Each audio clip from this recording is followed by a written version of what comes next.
जिस प्रकार का सभी पिता तुल्य बुजुर्गों, माता बहनों, नौजवान दोस्तों और आज हमारे साथी की प्रथम पुण्यतिथि पर इस शिविर में विशेष रूप से पधारे हमारे सभी चिकित्सक साथी जो अपना कीमती समय निकालकर हमारे गांव वालों के लिए यहां पे परामर्श देने के लिए आए हैं। मैं सबसे पहले मेरे बाल सखा और हमारे युवा विकास मंच के संस्थापक अध्यक्ष भाई सरवनचार्य जी को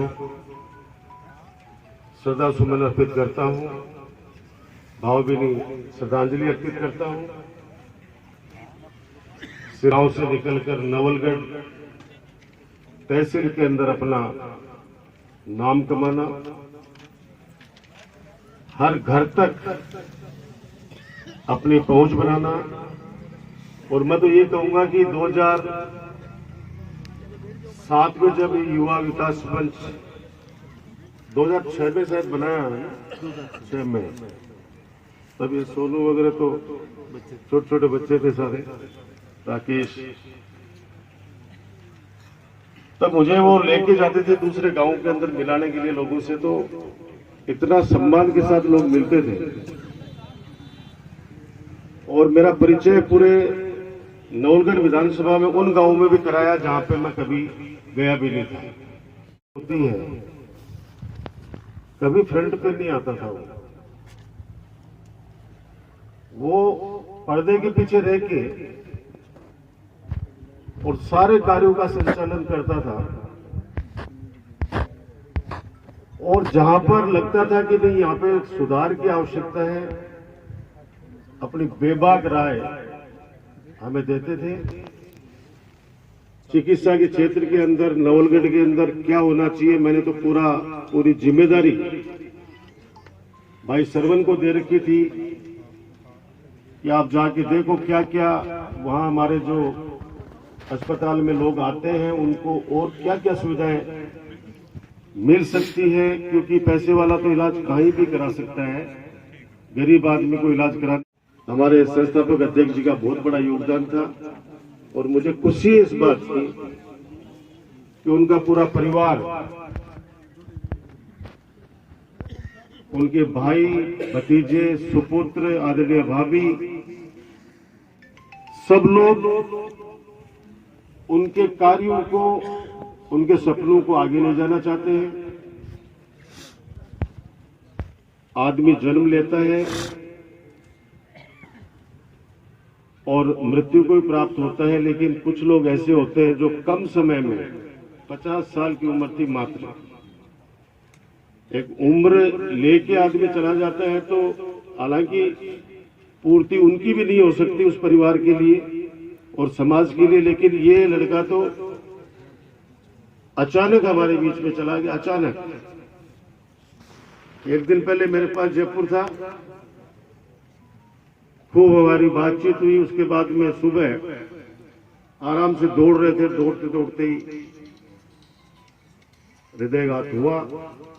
लेकिन उनके परिवार, उनके बच्चे, उनके भतीजे राकेश छुट्टी लेके बैठ गए। सोनू ने तो फोन, चाचा ये कार्यक्रम करना है। मैंने कहा प्रथम पुण्यतिथि है, शुरुआत करेंगे अपन चिकित्सा शिविर से, और सरवन के हर पुण्यतिथि के ऊपर बड़ा मेला भरेगा जिसके अंदर हजारों लोगों की सहायता होगी, हजारों लोगों की मदद होगी।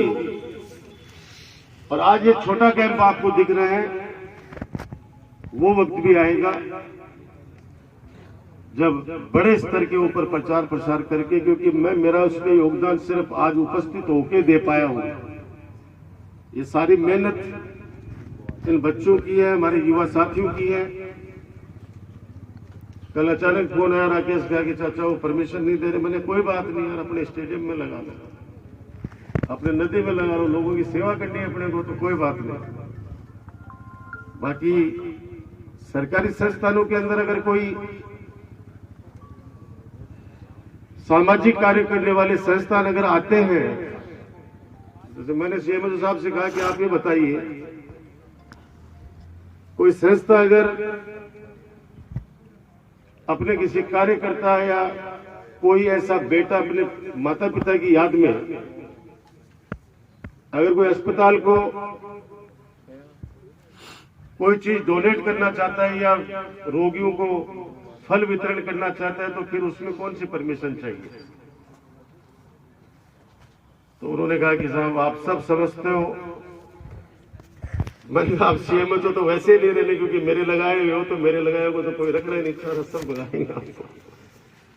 तो वो बेचारे परेशान हो गए। मैंने कहा वैसे ही आप लोगों को तो हटाएंगे, इनका बस चलेगा तो, क्योंकि अभी लिस्ट बनी हुई बता रहे हैं। लेकिन मैं कह रहा हूं कि कोशिश ये करो कि जो दूर बैठे हैं उनको घर पे लाओ भाई। सीएससी हमारी परशुरामपुरा की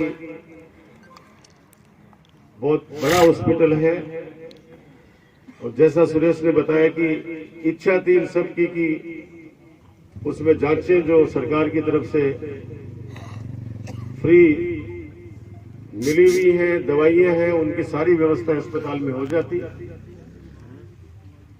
लेकिन अब हम भी किसी अधिकारी कर्मचारी को परीक्षा में नहीं डाल सकते, क्योंकि राज्य में नहीं है।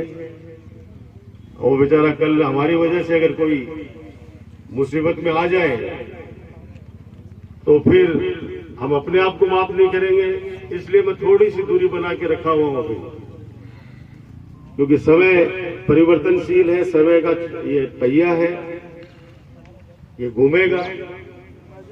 ये दौर था 15 सालों के अंदर, आप सब लोग जानते हैं